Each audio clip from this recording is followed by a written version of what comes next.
ஸ்ரீ நரேந்திரன் நம்ம கூட இருக்காங்க. இதே மாதிரி இந்த கட்சி ஒரு பிஜேபி காரியகர்த்தா எப்படியெல்லாம் இருக்கணும் அப்படின்றதுக்கு ஒரு உதாரணம் தான் பாலகிருஷ்ணன்ஜி. இன்னைக்கு ஓசூர் தொகுதியுடைய அமைப்பாளர் மரியாதைக்குரிய பாலகிருஷ்ணன்ஜி நம்மோட இருக்காங்க. அதே மாதிரி தேசிய பொதுக்குழு உறுப்பினர் மரியாதைக்குரிய திரு மாநில செயற்குழு உறுப்பினர் மரியாதைக்குரிய முருகாட்சி அவர்கள், தருமபுரி மாவட்டத்துடைய பார்வையாளர், கிருஷ்ணகிரி ரேவனப்பள்ளி தொகுதியுடைய பொறுப்பாளர் மரியாதைக்குரிய திரு முருகாட்சி நம்ம கூட இருக்காங்க. அதே மாதிரி நாகராட்சி முன்னாள் மாவட்ட தலைவர், ஓசூர் தொகுதியுடைய இணை அமைப்பாளர் மரியாதைக்குரிய நாகராட்சி நம்ம கூட இருக்காங்க. இன்னைக்கு இந்த 5 பேருமே இந்த 30-40 வருஷமா இந்த 5 பேர் மட்டும் கிடையாது இருக்காங்க. இந்த கட்சிக்கு உயிர் கொடுத்து வாழ்க்கையை தியாகம் பண்ணி இன்னைக்கு இந்த கட்சியில வேலை செஞ்சுட்டு இருக்காங்க. இவங்க 5 பேர் மத்தியில நாராயணன் பிஜேபி மாவட்ட சின்ன வயசுல இருந்தா கூட இந்த கட்சியுடைய கொள்கை சித்தாந்தம் எப்படின்றதுக்கு உதாரணம் என்ன சென்ட்ரல்ல உட்கார வச்சு அழகு பார்த்துட்டு இருக்காங்க. அதே மாதிரி இந்த கிருஷ்ணகிரி மேற்கு மாவட்டம் இந்த 3 தொகுதி ஓசூர், தளி, வேப்பனப்பள்ளி இந்த 3 தொகுதியிலும் வரும் சட்டமன்ற தேர்தல் 26 எப்படி எதிர்கொள்ளணும், எப்படியெல்லாம் வேலை சொல்லணும்னு இந்த 5 பேர் நமக்கு வழிகாட்டுவாங்க. அதே மாதிரி பொறுப்பு போட்டிருக்காங்க. உதாரணம் ஒசூர் தொகுதி இந்த சட்டமன்ற எலெக்ஷனுக்கு அமைப்பாளராக பாலகிருஷ்ணன்ஜி அவர்களை தலைமையிலிருந்து அனௌன்ஸ் பண்ணியிருக்காங்க. இணை பொறுப்பாளராக மரியாதைக்குரிய திரு நாகராட்சி அவங்க அனௌன்ஸ் பண்ணியிருக்காங்க. இந்த தொகுதியுடைய பொறுப்பாளராக நரசிம்மன்ஜி. இந்த மாதிரி 3 பேர்ல தொகுதி பொறுப்பாளர் முக்கியமா இருப்பாங்க. சேர்ந்து இந்த 26 எலெக்ஷன் இந்த ஓசூர்ல இந்த 26 எலெக்ஷன்ல பொறுப்பாளர் இருக்காங்க. அதே மாதிரி தலியில அமைப்பாளரா டாக்டர் நாகேஷ் மாவட்ட துணைத் தலைவர், அவரு தலி தொகுதியுடைய அமைப்பாளர். கேட்டீங்கன்னா நாட்டுக்கு விரோதமா இருக்கக்கூடிய கட்சி திமுக கட்சி, மக்களுக்கு தமிழ்நாடு மக்களுக்கு எதிரான கட்சி திமுக கட்சி. இப்பயே எல்லோருக்கும் தெரியும் எந்த அளவுக்கு அவங்க அக்கிரமங்கள் செஞ்சுட்டு இருக்காங்க. அதனால அதை கட்டாயமா தூக்கி எறியப்பட வேண்டிய கட்சி. அதுக்கு என்டிஏ வேலை செய்யும். திரு அமித்ஷா அவர்கள் 4 மாசத்துக்கு முன்னாடி எடப்பாடி பழனிசாமி அழைச்சி அவர் தான் என்டிஏ தமிழ்நாட்டினுடைய தலைமை அப்படின்னு சொல்லியிருக்காங்க. ஒரே நோக்கம் என்னன்னு கேட்டீங்கன்னா 2026 திமுக வரக்கூடாது. திமுக தொடை தெரியப்பட வேண்டிய கட்சி மட்டுமே இல்லை, திமுக தமிழ்நாட்டில் இருக்கக்கூடாத கட்சி. அதனால அதுக்காக வேண்டியதான் இந்த கட்சிகள். அதுல ஓசூர் பார்த்தீங்கன்னா ஓசூருக்கு எங்களுடைய நோக்கம் என்டிஏ கூட்டணியில யார் எந்த தொகுதி கொடுக்குறாங்களோ, யாருக்கு ஒதுக்குறாங்களோ அது பிரகாரம் வேலை செய்யணும். இந்த மாவட்டம் முழுசுமே 6க்கு 6 தொகுதியை ஜெயிக்கணும். அது இல்லாமல் பார்த்தீங்கன்னா தமிழ்நாடு முழுசா அதிகமான இடங்களை வெற்றி பெற்று நல்ல ஆட்சியை கொடுக்கணும். மக்களுக்கு தேவையான ஆட்சி கொடுக்குறது தான் எங்களுடைய நோக்கம், என்டிஏடைய நோக்கம். அதுக்கு என்ன இந்த தொகுதியுடைய பொறுப்பாளராக அமைப்பாளராக போட்டிருக்காங்க. அதுக்குரிய வேலைகளை செய்யணுன்றதுக்கு நம்ம ஒசூர் பகுதி மக்களுக்கு தெரியணுன்றதுக்காகவும், அதே மாதிரி மாவட்டத்தில் 3 தொகுதி இருக்குன்னு சொன்னால் 3 தொகுதிகளுக்கும் தெரியணும்னு சொல்கிறதுக்காக தான் இந்த கூட்டத்தில் இருக்காங்க. மற்றது எதாக இருந்தால் முன்னாள் பார்த்து ஒரு தனிப்பட்ட ஒரு நிகழ்ச்சியில் உங்களை சந்திக்கிறது ரொம்ப சந்தோஷம்.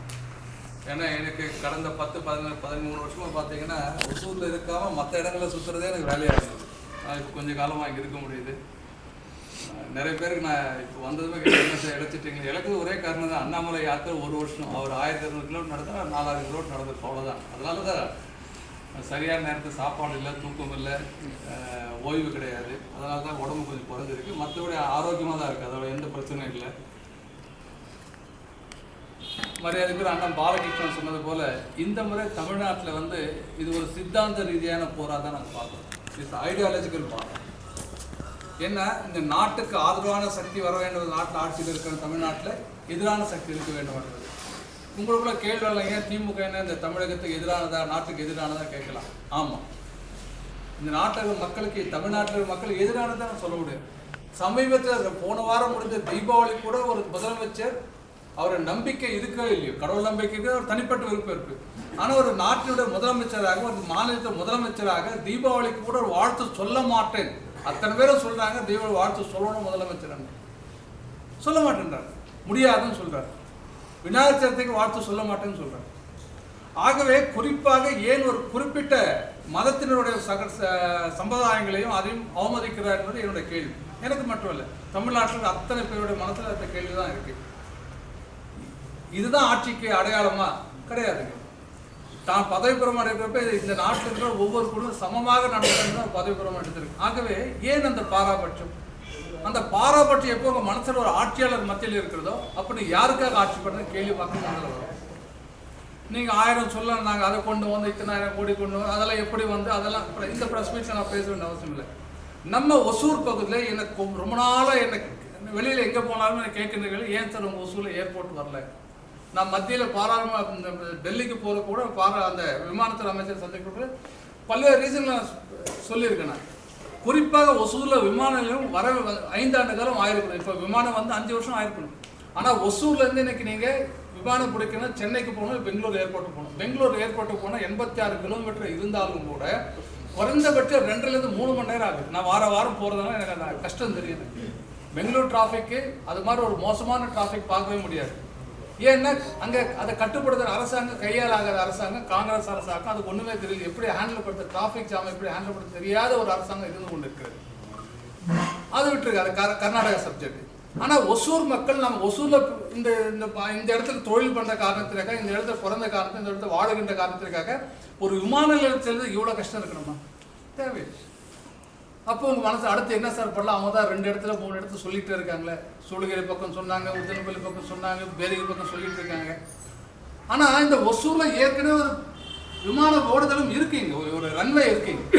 அந்த ரன்வேல வந்து ஏர்பஸ் A320 A380 வரைக்கும் இறக்கக்கூடிய அளவுக்கு இந்த விமானத்துடைய அந்த ரன்வேயோட கெப்பாசிட்டி இருக்குது. அதாவது நான் சொல்கிறது மிகப்பெரிய ஏர்கிராஃப்ட், மிகப்பெரிய விமானம் சொன்னால் A380 சொல்லலாம், A350 சொல்லலாம்.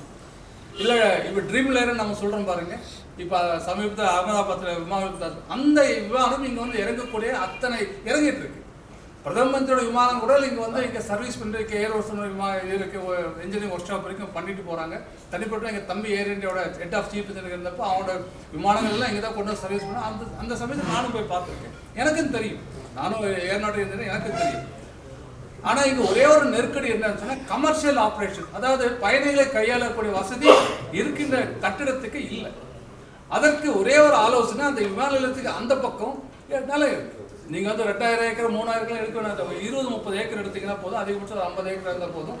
அதுக்கு ஒரு வழி வேணும். இப்போ இருக்கிற வழி வேலை கொண்டு போகிறது வந்து ஒரு பாட்டில் நெக் மாதிரி இருக்குது. பாட்டில் நெக்னா உங்களுக்கு புரியும், ரொம்ப குறுகிய வழி. ஒரு கார் எதில் போனால் இன்னொரு கார் ரோடு நீங்கள் தெரியும். இப்போ கூட சமீபத்தில் முதலமைச்சர் வந்துட்டு நீங்களாம் போயிருப்பீங்க.